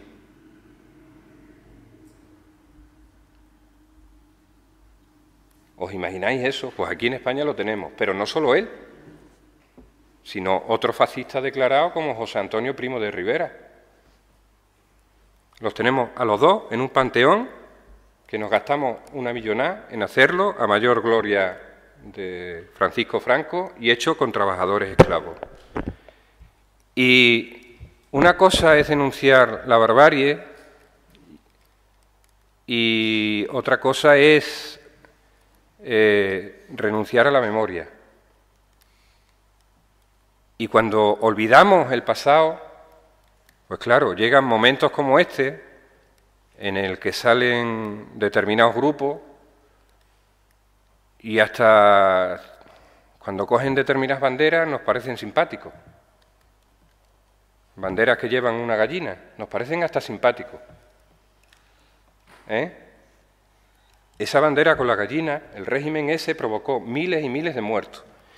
Y las tres personas que estamos hablando seguramente corrieron la misma suerte que corrieron miles de combatientes por la República, que perdieron en su momento, tuvieron que huir de España y se fueron a Francia, pensando que quizá allí tuvieran algún tipo de ayuda y de acogida. Cuando llegaron a Francia, los encerraron en campos de concentración. Algunos de ellos acabaron luchando en la fuerza en el ejército francés en contra de los nazis y fueron hechos prisioneros. Y en lugar de ir a campos de prisioneros, igual que iban soldados ingleses o soldados franceses, acabaron en campos de concentración. ¿Y sabéis por qué? En campos de concentración en que iban a trabajar y a morir. Concretamente en Mauthausen. En la foto que hay de la liberación del campo de Mauthausen por las tropas americanas hay una gran pancarta que pone: los luchadores antifranquistas saludan a los libertadores, escrita en castellano. ¿Y sabéis por qué? Porque había miles de soldados que habían luchado con el ejército francés que estaban prisioneros allí, porque cuando los cogieron prisioneros y supieron que eran españoles, el régimen de Hitler y el régimen colaboracionista de Francia, de Vichy, del general Pétain, pidieron información al régimen franquista. ¿Y sabe lo que dijo Franco? Que esos eran soldados republicanos y que no eran españoles. Los trataron como apátridas, los mandaron a los campos y allí murieron más de 2/3 de los que llegaron. Francisco Franco, en lugar de decir, bueno, son ciudadanos españoles, mandarlos a España y que cumplan la pena tal, simplemente se los quitó todo de encima y le dijo, mira, haced lo que queráis con ellos, que yo no los quiero para nada. Y no solamente sufrieron ellos, sufrieron su familia. El único delito que habían cometido esas personas era luchar por un ideal, ponerse en el bando que perdió la guerra. Y por eso acabaron como acabaron ellos y su familia. Y esto no, el tratar de recuperar la memoria, en el sentido de conocer lo que pasó, de por qué pasó, y quiénes eran las personas que lo sufrieron, y quiénes eran las personas que causaron el sufrimiento de esto, yo creo que eso es humano, y que es digno, y que es justo.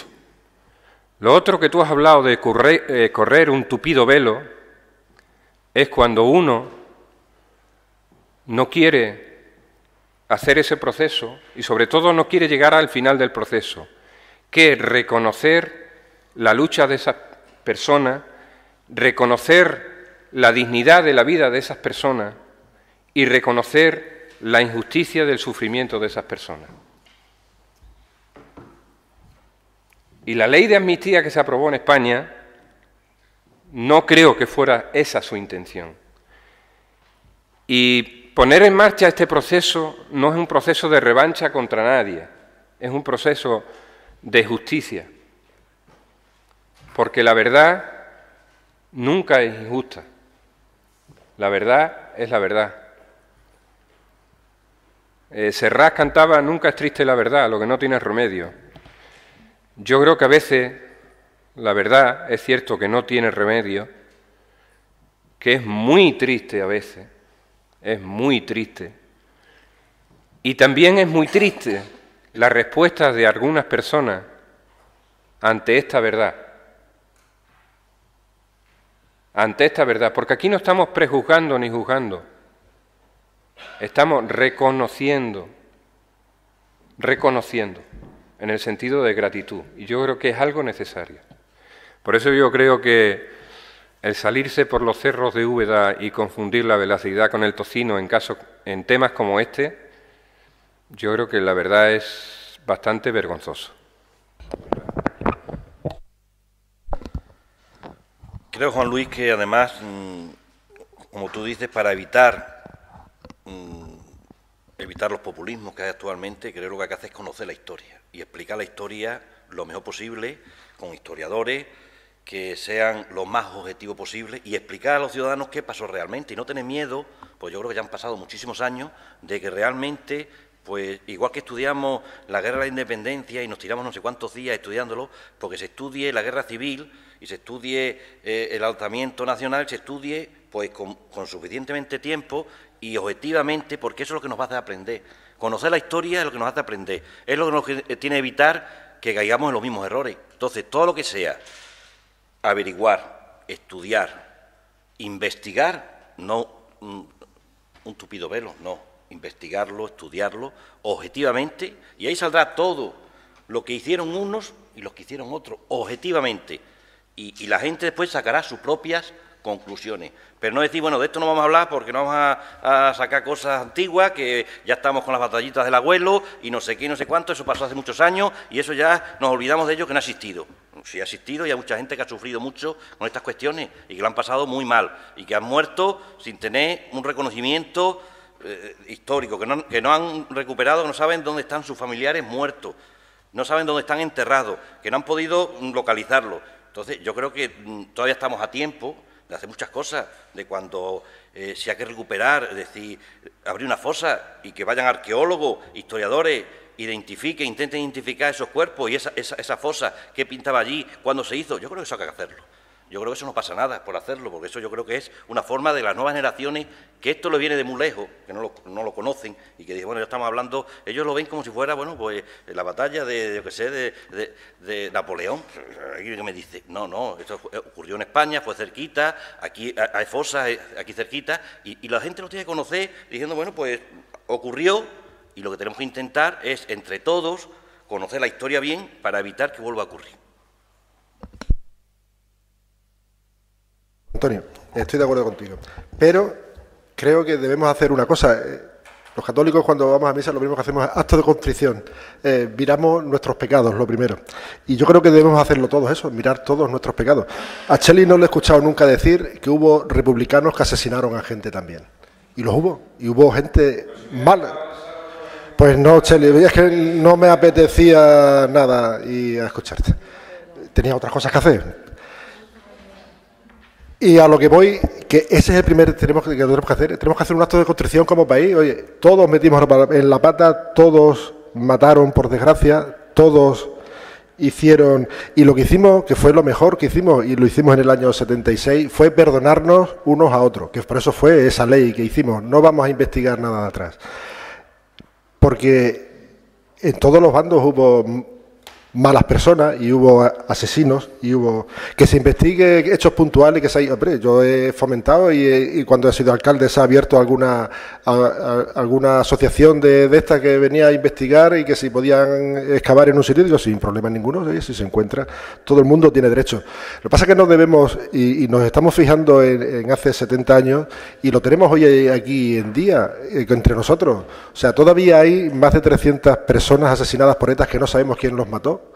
Y estamos corriendo un tupido velo también, no estamos, sí, estamos ahí, bueno, ahí están, pero no echamos mucha cuenta. Tenemos legalizado al partido político que sustentaba eso, tenemos legalizado, están en cargos públicos y estamos mirando para otro lado también en ese sentido. Entonces, yo creo que tratar de hacer justicia, habrá que hacer justicia si queda por ahí algún caso que esclarecer, pero que todos cometimos exceso, o todos cometieron exceso, todos nuestros padres y nuestros abuelos, los que vivieron en aquella época, lo cometieron, y lo que tenemos que hacer, lo primero es hacer ese acto de contrición y tratar, sobre todo, que eso sí lo hemos hecho, o lo hicieron nuestros padres por lo menos, de perdonarnos, y eso lo conseguimos, y creo que vamos en la buena dirección, y yo creo que no se trata de echar las culpas todo a uno, porque cuando se discute o cuando se guerrea no fue solo por culpa de uno, sino que fue por culpa de varios.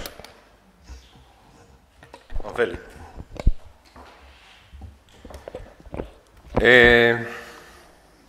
Todos no cometieron exceso. Hubo personas en un bando que cometieron exceso y que cometieron asesinato, en el bando republicano también, y hubo personas en el bando fascista que cometieron muchísimos más excesos y cometieron muchísimos más asesinatos. Pero el problema no los asesinatos que se cometieron en la guerra. El problema es que sufrimos ese régimen 40 años. 40 años, un régimen al que vosotros parece que no queréis condenar, y fue un régimen fascista. Durante 40 años, sufriendo personas durante 40 años, sufriendo familias durante 40 años. Esas personas no van a poder olvidar. Es posible que puedan perdonar, pero olvidar no van a poder olvidar. Además, la única vacuna que hay contra la barbarie, como esta, que como tú dices, en muchos países vemos determinados movimientos que alzan la mano, incluido España, utilizan determinados símbolos, cantan determinadas canciones. La única vacuna contra eso es el recuerdo. Es la única vacuna que hay. El recuerdo, la memoria y el reconocimiento. Y todas las personas que han sufrido, en esta historia, tienen derecho al reconocimiento. Tienen derecho al reconocimiento. El problema es que hubo unas personas, y en todas las familias tenemos casos de un lado y de otro, hubo unas personas que durante 40 años tuvieron ese reconocimiento. Y hubo otras personas, esas personas y su familia, y hubo otras personas y su familia que durante 40 años no tuvieron ni ese reconocimiento. Es más, estuvieron en la situación que estuvieron, de sufrimiento y de marginación en muchos casos. Nosotros es lo que decía Chicho, lo único que pretendemos es estas personas reconocerle su vida, el sufrimiento que les llevó a morir donde murieron y reconocerles que murieron por unos ideales. ¿Que es posible que haya personas asesinadas por grupos republicanos que estén en esa misma situación? Yo no lo he negado nunca. No lo he negado nunca. Que hay millones de personas que murieron, y lo he dicho antes, que murieron en un régimen estalinista, que no tiene nada que ver con el marxismo-leninismo. O sea, precisamente no tiene nada que ver. Es simplemente cuestión de estudiar un poquito. Y yo no soy marxista-leninista, ¿eh? Es simplemente cuestión de estudiar un poquito. Pero hubo millones de personas que murieron en esa barbarie también, y que yo creo que merecen también ese reconocimiento, y ojalá en su país le puedan hacer ese reconocimiento. Que hay víctimas de ETA que todavía no saben quién las mató, y que sus asesinos no están condenados, por supuesto. Claro. Y es su derecho, yo creo que es su derecho a saber quién las mató, quién les mató, sus familiares tienen derecho a saber quién mató a esas personas, por qué los mataron. Tienen todo el derecho del mundo. Tienen todo el derecho del mundo. Y por eso yo no digo que el olvido. Una cosa es el perdón, y tendremos que saber perdonar y aprender a saber perdonar para construir un futuro mejor. Una cosa es el perdón y otra cosa es el olvido. Porque el perdón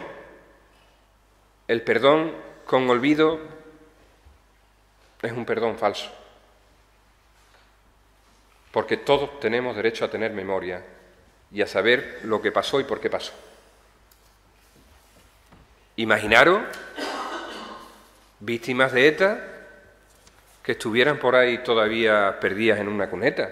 Como sociedad lo íbamos a consentir. Como sociedad no íbamos a ser capaces de responder a los familiares que nos pidieran que teníamos que encontrar a esas víctimas de ETA. No nos gastamos como sociedad cantidad de esfuerzo y dinero en tratar de encontrar algunas personas como Marta del Castillo, por ejemplo. ¿Cómo no vamos a hacer un esfuerzo por tratar de encontrar a esa persona y de que sus familiares por una vez descansen en paz? O como ella, muchas personas que están desaparecidas. ¿Cómo no nos vamos a esforzar como sociedad en encontrar a esas personas? Luego, los responsables pagarán o no pagarán, y sus familiares perdonarán o no perdonarán, y el resto de la sociedad perdonaremos o no perdonaremos. Por suerte yo creo que tenemos un sistema penitenciario que al final está basado en la rehabilitación de las personas que cometen semejantes atrocidades y en el perdón. Yo creo que afortunadamente. Pero una cosa es el perdón y otra es el olvido. Y vuelvo a decirlo. Entonces, yo creo que no hay que confundir las cosas. Es simplemente reconocer la vida, la dignidad y la justicia. Simplemente eso. Gracias. ¿Votamos? ¿Vota a favor? ¿Abstenciones? Pasamos al octavo punto, ruegos y preguntas. Juan Luis. Sí.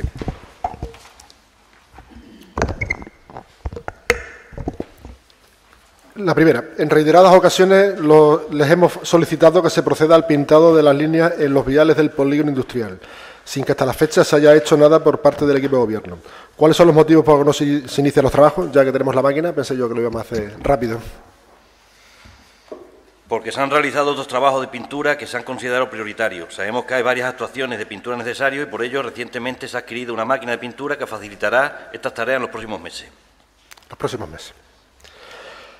Creo que en vistas al invierno urge ese, entonces creo que lo ponga usted dentro de las primeras tareas a realizar.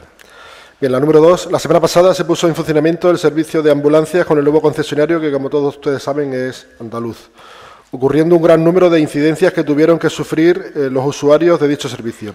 ¿Han contactado ustedes con la Junta de Extremadura para informar de estas incidencias al objeto de que no se repitan? El propio consejero de Sanidad y Políticas Sociales ha manifestado públicamente que en el inicio del servicio de transporte sanitario por ambulancias Tenorio se han producido incidencias que han tenido escasa repercusión sobre la actividad normal del Servicio Extremeño de Salud. La empresa ha reconocido estas incidencias propias del traspaso e inicio del servicio y ha pedido disculpas a los usuarios afectados. No obstante, el pasado viernes la Consejería de Sanidad y el SES ha exigido a la empresa la solución de todas estas incidencias detectadas en un plazo de 48 horas, por lo que consideramos que esta semana el servicio se prestará con total normalidad. ¿Cuáles son los motivos por los que no se ha iniciado la poda de los árboles de la avenida de Trujillo? La 3. Ay, perdón. ¿Cómo continúan sus eficaces gestiones para que por parte del SEPAD se retiren los dos andamios que rodean el hogar de mayores? Como hemos retirado en varias ocasiones, la gestión eficaz del Ayuntamiento fue la adquisición de los andamios para prevenir los desprendimientos de la fachada que se produjeron durante su legislatura y garantizar la seguridad de los ciudadanos, al igual que apuntalar tiras metálicas en las zonas más dañadas por recomendación de los técnicos. Todo con el SEPAD nada. Bien, la 4. ¿Cuáles son los motivos por los que no se ha iniciado la poda de los árboles de la avenida de Trujillo? La poda comienza todos los años por esta fecha y varía dependiendo de la climatología de cada año. Como sabemos, el árbol de hoja caduca debe comenzar a podarse cuando se encuentra en estado vegetativo, es decir, cuando no tiene hojas o estas están en su mayoría secas. Este otoño, debido a las altas temperaturas, los árboles se han encontrado totalmente verdes y no ha resultado recomendable la poda en este estado. A partir de la semana que viene se comenzarán los trabajos de poda en la avenida de Trujillo debido a la bajada de temperatura, precisamente para evitar las posibles molestias ocasionadas por las hojas de los plátanos. Con relación con la quinta pregunta, hemos podido comprobar cómo existe un gran número de hojas sin recoger en la avenida de Trujillo, que están causando no solo una mala imagen en nuestros municipios, sino también provocar atascos, pueden provocar atascos en los invernales. ¿No debería haberse planificado con más tiempo la recogida de estas hojas, que como es sabido siempre se caen en la misma época? La recogida de las hojas se realiza diariamente por los operarios de limpieza viaria, de forma que la acumulación de las mismas podrá ser como mucho de 2 días, sábado y domingo. Consideramos que esto no produce mala imagen ni causa problemas graves en los invernales, ya que la caída de las hojas aún no se ha producido de forma masiva. Se trata de una imagen típicamente otoñal que se repite cada año en la mayoría de las calles de los pueblos y ciudades de nuestro país en los que existen árboles de hoja caduca. Como he indicado en la pregunta anterior y perfectamente planificado, la poda comenzará la semana que viene en la avenida de Trujillo, primero en la zona más alta, para evitar que con la caída masiva de las hojas, que se prevé este año a finales de noviembre, se atasquen los invernales. Bien, tengo algunos ruegos. Bueno, tengo 2. El primero, solicitamos o rogamos al alcalde que las obras que estamos realizando, falta señalización nocturna. Yo creo que es bueno que tengamos mejor señalización porque podemos provocar accidentes y creo que los ciudadanos se merecen que las obras que hagamos pues que estén bien señalizadas de día y de noche. Yo creo que las vallas que usamos tampoco son las adecuadas, que teníamos que usar vallas de otra manera porque ya la legislación lo exige, pero bueno, sobre todo señalización nocturna que es necesaria. Luego también recogiendo algunas sugerencias de algunos agricultores que, como ustedes, como todos sabemos, ahora ya cumple la concesión de los últimos 5 años. Sabemos que la fianza se les devuelve, que procuremos agilizar esa devolución de esa fianza y, a ser posible, o si se pudiera hacer, que se compense el último pago que tienen que hacer con esa fianza, al fin de darle agilidad al dinero y que no se quede parado. ¿Vale? Juan Félix. Sí. Las preguntas, la primera es: ¿cuántos contratos de emergencia social se han realizado en lo que llevamos de año? ¿A cuánto asciende el importe? ¿Hay suficiente presupuesto para acabar el año? Se han realizado 27 contratos, hay partida presupuestaria para finalizar el año, porque hay un contrato hasta final de año, y a fecha 31 de octubre el importe de los salarios asciende a 64.465,26 euros y 21.488,81 de seguridad social. La segunda, hemos denunciado en este pleno en varias ocasiones sobre las dificultades de hacer una recogida selectiva y adecuada de envases agrícolas de productos corrosivos y peligrosos, ácido nítrico, fosfórico. muchos de los cuales acaban depositados en los contenedores habituales de orgánico, plástico, vidrio. Desde el equipo de Gobierno se comprometieron a ponerse en contacto con la Consejería de Medio Ambiente para buscar una solución. ¿Qué gestiones se han hecho a día de hoy? ¿Qué respuesta ha habido de la Consejería? ¿Qué medidas se van a adoptar desde el Ayuntamiento? Desde el área municipal de Medio Ambiente nos hemos puesto en contacto con la sección de residuos de la Consejería de Medio Ambiente para pedir asesoramiento legal en este sentido. Nos contestaron por mail el pasado 9 de octubre indicando que la responsabilidad de la correcta gestión de todos los envases de los fitosanitarios la tienen los agricultores de forma directa y mediante sus cooperativas de forma indirecta. Con fecha 31 de octubre se les envió una carta a todas las cooperativas locales a fin de que pusieran en marcha los mecanismos para la recogida de los envases de fertilizantes, ya que desde el PIRES, Plan Integral de Residuos de Extremadura, se promueve la gestión de este tipo de residuos a través de las cooperativas, puesto que la gestión individual de los agricultores resulta en la práctica poco operativa.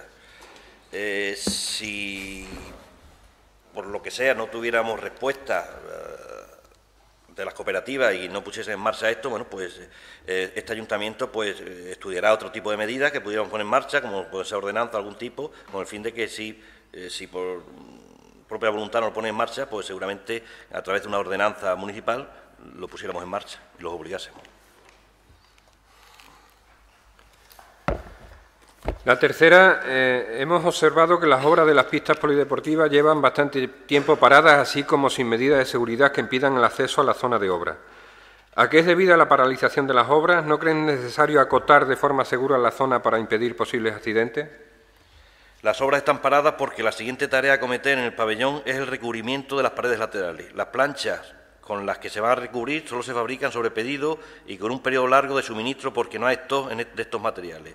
En cuanto a las medidas de seguridad, en varias ocasiones se han producido manipulación de las mismas para acceder por los usuarios a las pistas e incluso para realizar actos de vandalismo en la maquinaria y herramientas. Las medidas de seguridad se las retiraremos a la empresa y continuaremos con la vigilancia. Es decir, no están paradas, sino que están a la expensa de que se les suministre el material necesario para acabar la obra. La 4 es ¿cuál ha sido el motivo por el cual se han quitado los murales de la fachada del Centro Espacio para la Creación Joven? Porque se ha reparado la pared que estaba en mal estado. Cuando se realice un nuevo taller de grafiti se tendrá en cuenta para nuevamente pintarlos.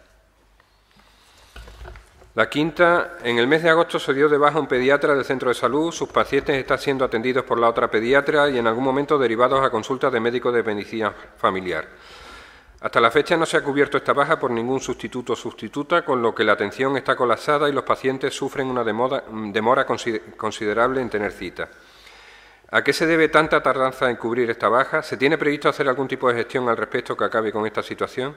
Bueno, como hemos indicado en la moción, nos hemos puesto en contacto, yo me he puesto en contacto con la gerencia de zona, hemos presionado y se va a dar traslado de la moción y nuevamente, pues evidentemente llamaremos y haremos las gestiones con el fin de que pues, se puedan cubrir las dos plazas lo antes posible. La sexta, según nos consta, la cortina del pabellón sigue sin funcionar. En el pleno de marzo, el equipo de Gobierno manifestó que tenía prevista una reunión con la empresa Pórtico Gestión e Ingeniería Sociedad Limitada para buscar una solución, llegando incluso a la denuncia si no llegaba esta solución. ¿En qué punto se encuentra después de casi 8 meses estos trámites? Si bien los trabajos efectuados por la empresa son los requeridos por la complejidad de la estructura del techo de nuestro pabellón y para garantizar la seguridad de la misma, dicha solución no es válida ni eficaz para las necesidades de los equipos que la utilizan. Por ello, estamos estudiando la posibilidad de su traslado y utilización en un nuevo pabellón de las pistas. Es decir, no ha sido una solución acertada, hay que reconocer que nos hemos equivocado en esa solución y que, bueno, intentaremos para que esa inversión no sea una cosa mal gastada, sino que intentaremos seguramente, nos vendrá bien de cara a su traslado a las nuevas pistas, al nuevo pabellón que estamos construyendo con las pistas y allí seguramente funcionará muchísimo mejor. Hay que reconocer que pensábamos que podía ser una buena solución, pero al final no es una solución que se esté utilizando y ha sido un error hacerlo, ya está. No hay otra explicación. Intentaremos, con el fin de que esta inversión no sea reutilizarla. La séptima, en lo que llevamos de año me he preguntado y enunciado reiteradamente la actitud de dejadez y falta de respuesta de la Junta de Extremadura hacia problemas importantes que tiene nuestro pueblo, como son, entre otros, la situación del edificio del Hogar de Mayores y la marginación de Mijadas con respecto a las ayudas por las tormentas del año 2016. así como la pasividad con la que recibe este equipo de gobierno este maltrato por parte de la Junta. ¿Cómo tienen pensado exigir a la Junta de Extremadura que Miajada tenga el mismo trato con respecto a otras localidades que sufrieron por las tormentas? ¿Cómo tienen pensado exigir a la Junta de Extremadura que asuma su responsabilidad en la rehabilitación del edificio del hogar de mayores? Bueno, en cuanto a las ayudas de los daños producidos por las tormentas de 2016, la semana pasada fue la última vez que mandé una nueva misiva a la consejera de Empleo diciéndole que estábamos muy molestos y que creemos que teníamos derecho a eso, y no sé qué más cosas puedo hacer desde esta alcaldía. Con respecto al edificio del hogar de mayores, se ha mandado un nuevo escrito también al consejero de Sanidad, y por aclarar un poquito el tema, el edificio es nuestro, y el edificio lo tenemos que reparar nosotros, evidentemente. Es decir, ahora mismo el edificio, la planta baja y la primera es del SEPA, una cesión, el edificio originariamente era del ayuntamiento completo, en los años 80 se hizo una cesión a la Seguridad Social y ahora ha pasado al SEPA, y lo que es la planta 0 y la 1 es del SEPA, pero la planta 2 y 3 del ayuntamiento. El problema le tiene este ayuntamiento, evidentemente. ¿Cuál es la cuestión? La cuestión es que la planta segunda y tercera lo están utilizando el hogar de mayores porque el ayuntamiento creía necesario que tenían poco espacio y se los ha cedido para su uso y llevan utilizando un montón de años porque si no se los queda muy pequeños.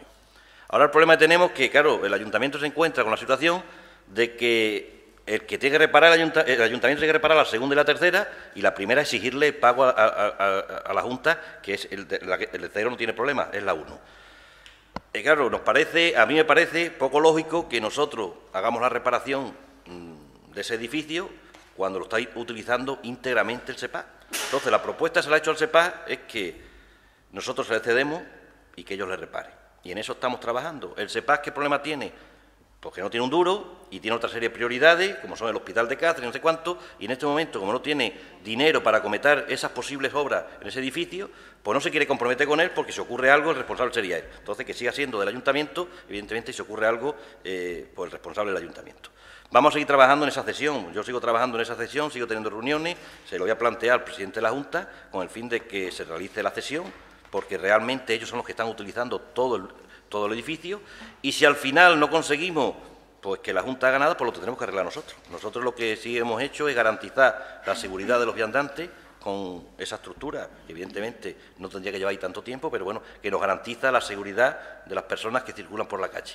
Y si al final la Junta no se hace responsable de este edificio, pues este ayuntamiento tendrá que acometer esas obras y evidentemente tendrá que decidir qué hace con esas dos plantas, pero evidentemente yo creo que en ese caso los más perjudicados serían las personas que están ocupando, en este caso nuestros mayores, y seguiremos intentando reivindicar que sea la cesión, realizar la cesión y que la arreglen ellos.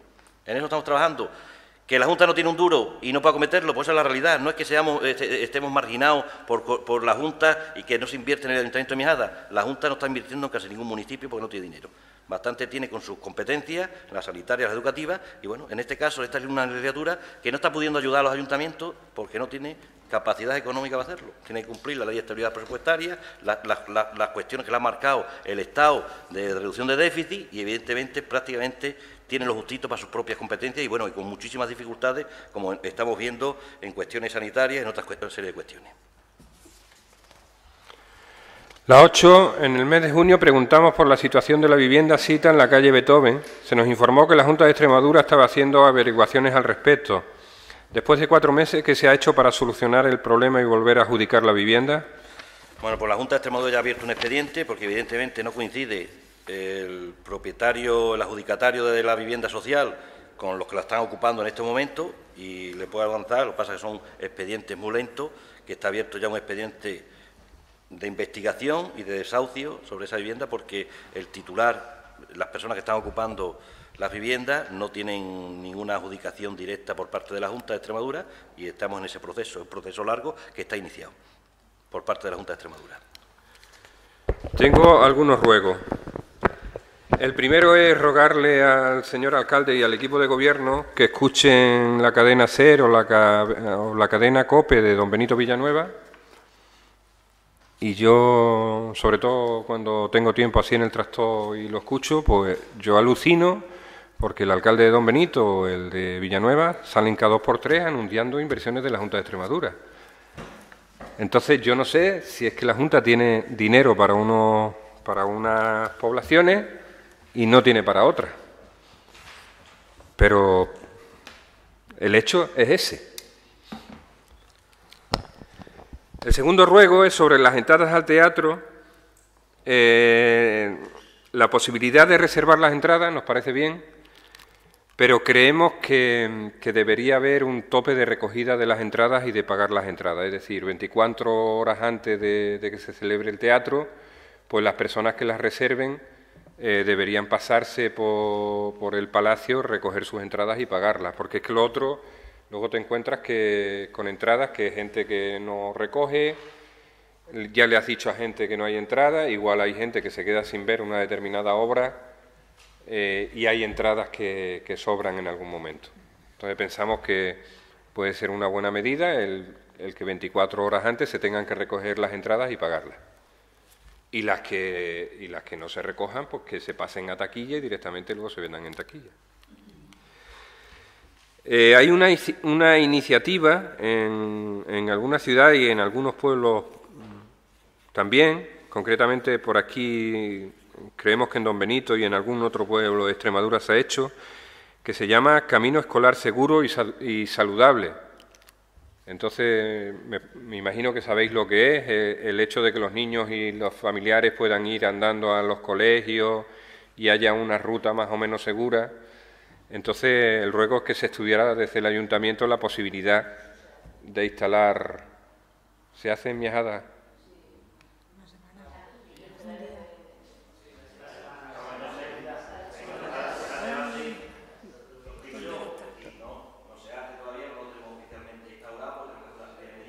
Por eso. Pero que se está haciendo un proyecto que se va a presentar como medida de ahorro y de eficiencia que en este momento estamos trabajando en un proyecto. ¿Qué calle?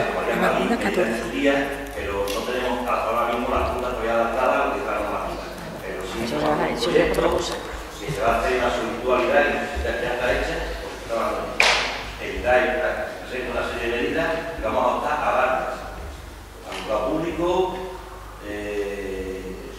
eficiencia de edificios públicos, cambio de cartera en colegios públicos, carril bici en varias zonas de la localidad y movilidad, en este caso con los espacios seguros o rutas seguras para los escolares. En eso estamos trabajando, podemos afectar 4 o 5 proyectos a la Navidad, en este caso, una solución que es nacional y que estamos trabajando en ello y que en algún caso ya se ha aplicado alguna. En algún caso se ha solicitado ya alguna, pero en otros casos lo vamos a solicitar brevemente porque estamos trabajando en los proyectos. Bueno, pues entonces el siguiente ruego me la ahorro porque es sobre una cosa que se llama DUSI, que tiene que ser parecido a eso, que es Desarrollo Urbano Sostenible y no me acuerdo esto. Y es que el ruego era que se interesaran por ese programa porque hemos visto que es para poblaciones de más de 50.000, pero que hay determinados municipios que se agrupan, etcétera, etcétera, pero es casi idéntico a lo que me acabas de decir. El siguiente ruego es en La Laguna, en el Parque de La Laguna se celebran varios cumpleaños y normalmente lo celebran los viernes por la tarde y entonces durante el fin de semana se quedan las bolsas de basura allí. Es cierto que la gente es bastante responsable, recoge las cosas, pero deja las bolsas allí. Entonces la idea sería el poner algunos contenedores para echar esas bolsas o poner algunos carteles y decirle a la gente que se lleven las bolsas a casa y que no las dejen allí por el problema de perros, etcétera, etcétera, etcétera. El siguiente ruego es en la calle del Quemadero, la que está justo al lado del centro de césped, del campo de fútbol de césped artificial. Pensamos que sería buena idea acondicionarla un poco, es decir, acondicionarla en el sentido de unificar el firme y poner algún foco, porque cuando hay actividades por la noche, pues hay un espacio donde aparcan coches, pero está bastante oscuro y no se ve nada. Otro ruego es, en el Palacio Obispo Solís, en hora de 4 a 6, hay clases de inglés, creo, y se produce bastante follón cuando los padres, madres, abuelos, abuelas llevan o recogen a los niños, porque tenemos la mala costumbre de tener que aparcar el coche justo en la puerta. Entonces yo creo que sería bueno que la Policía Municipal se pasara en esas horas por allí, le pidiera a los familiares que no dejen el coche en cualquier sitio, porque incluso en algunos momentos llega a ser peligroso, porque hay coches aparcados en la acera, en el paso cebra parado, hay chavales cruzando. Entonces yo creo que deberíamos pedirle desde el ayuntamiento a los padres, madres, abuelos, abuelas que sean un poco más responsables, y normalmente a la vuelta en la Laguna Blanca hay sitio a esas horas o en las calles por allí cercanas, y si hay que dar un paseo, pues yo creo que es más seguro que la situación que existe actualmente. Después, en las curvas de la carretera del Casar ha habido varios accidentes, bueno, hay varios accidentes todos los años. Entonces pensamos que sería una buena medida el señalizar las curvas de alguna manera que se vean claramente, porque, bueno, no solamente las curvas, la carretera del Casar, las rayas, que yo creo que ya lo hemos dicho, la señalización y sobre todo las curvas con señales reflectantes o luminosas que se vean, porque gente, sobre todo por la noche, que no conoce la carretera, es muy fácil que acaben en el arroz. Después, otra zona que habría que pintar es la entrada desde Trujillo, todo lo que es la antigua carretera nacional quinta, que no tiene raya, y por la noche pues es bastante complicado el circular por ahí. Un ruego que sería la mayor previsión a la hora de contratar los trabajadores y monitores deportivos y de piscina, etcétera, etcétera, porque pensamos que todas las actividades deberían haber estado en marcha ya en el mes de octubre. Llevamos un mes de retraso, un mes y algo, y que habría que plantearse algún tipo de previsión para que estas cosas no sucedan. Y después un último ruego es en la calle Amargura 14, hay un foco que lleva bastante tiempo fundido, a ver si es posible que se pueda arreglar. Pues muy bien, no habiendo más asuntos de tratar, se levanta la sesión.